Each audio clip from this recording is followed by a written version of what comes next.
بس ویسے ہی میں سے زمین پہ لیٹ گیا تو مرشد خواب میں آئے، تشریف لائے، ایسے سینے سے لگایا اور میں بلک بلک کے رویا۔ مجھے انہوں نے تھپڑ مارے، ان کے پاس ایک جوتا تھا، مجھے جوتے مارے اور کہنے لگے تو نے اس کو خالی بھیج دیا، تجھے شرم نہیں آئی، حیا نہیں آئی؟ مجھے خوف کا ایک منظر تھا انوکھا جو میں دیکھ رہا تھا، اور یہ جب اس نے بخش دی نا تو وہ ڈوب گیا، رو پڑا اور ایسے ہاتھ رکھ کے بلک بلک کے رونے لگا۔ میں نے نیت کی تھی یہ مجھے ملی ہے، میں قبر میں لے کے جاؤں گا، یہ پہلا شخص ہے جس نے مجھے بے بس کر کے لے لیا مجھ سے۔ نعمتیں بھی ہجرت کرتی ہیں، آج اس کے پاس ہیں تو کل اس کے پاس ہے۔ 7 آسمانوں کی برکات، چاہے وہ رزق، عزت، صحت، نور، نورانیت، روحانیت، رزق روحانی، رزق جسمانی، کمالات، برکات، خیریں، راحتیں، رحمتیں، عافیتیں، نسلوں کے لیے شادیاں، خوشیاں، نصیب، مقدر، اور 7 زمینوں کے خزانے اللہ اس بندے کو عطا فرمائے گا انشاءاللہ۔ جو کرے گا اللہ اس کو آنکھوں سے دکھائے گا۔ میں تو سالہ سال سے بتا رہا ہوں، اور سالہ سال سے رب نے آنکھوں سے دکھائے، منظر دکھائے۔ بہت رویا، اتنا رویا کہ میں نے کہا مولا مرشد بھی لے لیا تو نے، اور مخلص بھی لے لیے، اور تیرا ساتھ بھی نہیں ہے۔ اگر تیرا ساتھ ہوتا تو مجھے در در کی ٹھوکریں نہ لگتی اور لوگوں کی ان کیفیتوں کا سامنا نہ کرنا پڑتا۔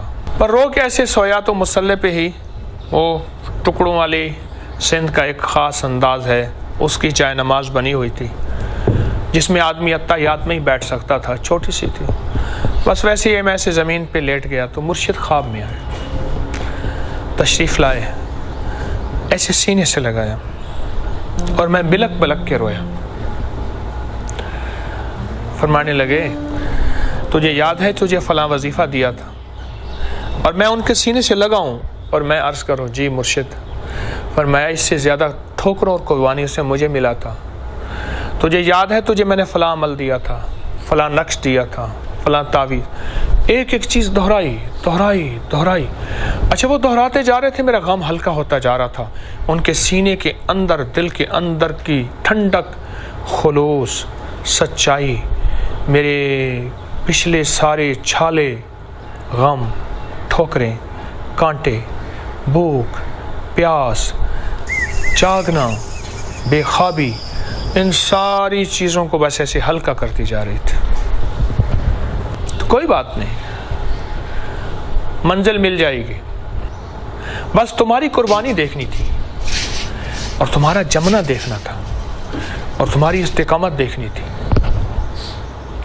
ایسی شاباش دے رہے تھے اور کہہ رہے تھے میرے بیٹا تیری استقامت بہت اچھی نکلی، تو جمع رہا، ناگواریوں پہ برداشت کرتا رہا، پریشان نہ ہونا، ہمیں اب اس کی بھی ضرورت نہیں۔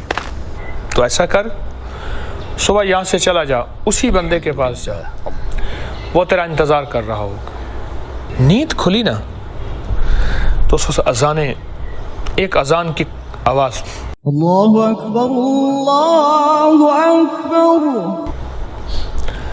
اور اذان بغیر سپیکر والی میرے کانوں میں پڑی، فجر ہو گئی ہے۔ تو میں اٹھا، اب میرے جی میں آئے کہ بس میں یہاں سے نکل جاؤں، لیکن میں نے کہا اخلاقاً اچھا نہیں کہ میں ان کی اجازت کے بغیر، ان کو اطلاع دیے بغیر چلا جاؤں۔ ان کی اوطاق سے، اوطاق کہتے ہیں ڈیرا، ان کا کوئی مہمان خانہ جو بھی ہے۔ میں بے تاب انتظار کرتا رہا۔ اس دوران وہی کھانا آیا، بس کھایا، پر کیفیت کچھ اور تھی۔ وہ صاحب آئے تو میں پہلے انتظار میں تھا، تو میں نے کہا جی میں اجازت چاہوں گا واپسی کی۔ کیوں سائیں، آپ نے تو عمل لینا تھا۔ میں نے کہا جی بس آپ کی مہمانی ہے، آپ دعا فرما دیں۔ کہنے لگا میں ان کو کہوں گا، ماننا نہ ماننا ان کی بات ہے۔ میں نے کہا بس آپ دعا فرما، آپ کے مہمان نوازی کی، میں آپ کے پاس رہا، آپ کا نہایت مشکور ہوں، آپ کی مہربانی ہے۔ میں نے ان کا جی بھر کے شکریہ ادا کی۔ وہ حیران بھی تھے، پریشان بھی تھے، ان کو حیرت بھی تھی کہ عجیب انسان ہے، ایک پل میں اس کو کیا ہو گیا۔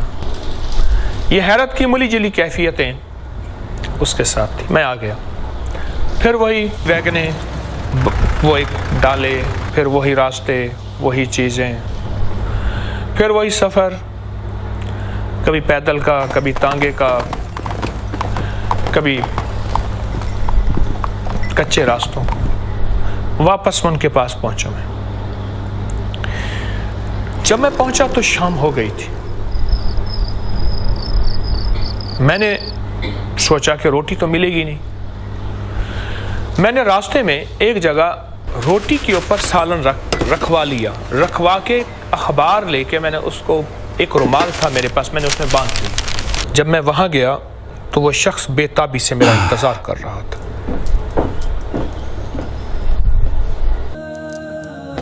سائیں مجھے معاف کر دیں. میں کہا بڑے ہیں، میں تو چھوٹا ہوں. کہہ رہے نہیں مجھے پتہ نہیں تھا. کہہ رہے کھانا. میں نے کہا میں لایا ہوں. کہہ رہے نہیں، میں نے پہلے آپ کے ساتھ بے وفائی کی تھی، آپ میرے ساتھ چلیں. اچھا کھانا پکا ہوا تھا، مجھے کھلایا اور کھلا کے کہنے لگے آپ کی ملاقات مجھے بہت مہنگی پڑی. میں نے کہا وہ کیوں؟ کہنے لگا رات کے آخری پہر میں اذان سے پہلے ایک بابا جی ہیں، اس شکل کے، اس شکل کے، اس شکل کے بابا جی، وہ میرے پاس آئے. مجھے انہوں نے تھپڑ مارے. ان کے پاس ایک جوتا تھا، مجھے جوتے مارے اور کہنے لگے میرا بیٹا تیرے در کی غلامیاں کرتا پھرے، تجھے پتا نہیں کہ وہ کون ہے اور تجھے پتا نہیں میں کون ہوں. تو نے اس کو خالی بھیج دیا، تجھے شرم نہیں آئی، حیا نہیں آئی. مجھے بہت مارا. میں معافی مانگتا رہا اور ان کے ساتھ طاقتور ترین کوئی بلائیں تھیں ادھر ادھر کہ اگر میں ان کے اوپر ہاتھ اٹھاتا ہوں واپس، میں طاقتور تھا، وہ کمزور تھے، تو بلائیں انتظار میں تھی مجھے کھا جاتی. اور ساتھ ایک بہت بڑا آگ کا الاؤ تھا، وہ جل رہا تھا اور اس بات کا اشارہ تھا کہ اٹھا کے تجھے اس میں پھینک دیں گے. اور مجھے ایک احساس ہو رہا تھا مجھ جیسے بخیل، کنجوس، وہ پہلے سے اس میں جل رہے ہیں. ان کی چیخ و پکار، ان کی آوازیں مجھے آ رہی تھی. بس ایک خوف کا ایک منظر تھا انوکھا جو میں دیکھ رہا تھا. پھر اپنے بدن سے مجھے داغ دکھائے، تھپڑوں کے داغ دکھائے، انگلیوں کے نشان، ہاتھوں کے نشان، جوتوں کے نشان، تازہ تازہ. اور ایک نشان ہوتا ہے، ایک اوپر ابل آتا ہے، اتنا سخت نشان ہوتا ہے، یعنی جیسے بندہ ہاتھ لگائے تو کھال بھی ادھڑ آئے گی. ایسی نشان جیسے کسی کو نا بہت زیادہ مارا جاتا ہے، تشدد کیا جاتا ہے. مجھ سے فرمانے لگے آپ آرام فرما لیں، میں صبح فجر کے بعد آپ کو یہ عمل شروع کرواؤں گا. یہ عمل میں نے آج تک کسی کو نہیں دیا. لیکن میرا ایک واقعہ بھی آپ کو سننا ہوگا صبح کہ یہ میں نے عمل کہاں سے حاصل کیا اور کیسے حاصل کیا. اس لیے میں کسی کو نہیں دیتا، کیونکہ خود میرا حاصل ایسا ہے کہ وہ خود ایک بہت بڑی داستان ہے. اس لیے میرا جی نہیں چاہتا میں کسی کو دوں. صبح ہو گئی، رات کچھ پہلی ہی رات تھی. مشروع کے باوجود مجھے بڑی نیند اچھی آئی. وہ صاحب آئے، ہم نے اکٹھی فجر کی نماز پڑھی اور مجھے مکھن کھلایا، مجھے پراٹھے کھلائے، مجھے لسی پلائی، مجھے ایک سالن تھا سبزی کا وہ کھلایا، مرغی کا سالن دیسی پکی ہوئی وہ کھلائی، بہت کھانے کھلائے اور بار بار کہتے تھے، روتے تھے معاف کر دیں. سائیں مجھے معاف کر دیں، مجھے نے پتا تھا کہ آپ کے سر پر داتا صاحب کا ہاتھ، وہ آپ سے اتنی محبت فرماتے ہیں. اور یقین جانیے اس شخص کی معافی کیفیت ایسی تھی، مجھے ہی رونا آ گیا، ترس آ گیا کہ یا اللہ میری غلطی ہے. میں نے ضد کر بیٹھا کہ میں لے کر جاؤں گا اور میں ادھر ادھر دھکے کھاتا رہا. شاید میری ہی وجہ سے بیچارے کو سزا ملی. اور میں نے خود معافی مانگنا شروع کر دی. اب میں نے معافی مانگی تو بیچارہ اور پریشان ہو گیا کہ آپ کیوں معافی مانگتے ہیں. میں وہ داستان کیسے بتاؤں؟ یاد رکھیے گا، الفاظ کا ترجمہ ہو سکتا ہے، کیفیات کا ترجمہ نہیں ہو سکتا. کبھی وہ روئے، کبھی میں روؤں، کبھی وہ معافیاں مانگے، کبھی میں مانگوں.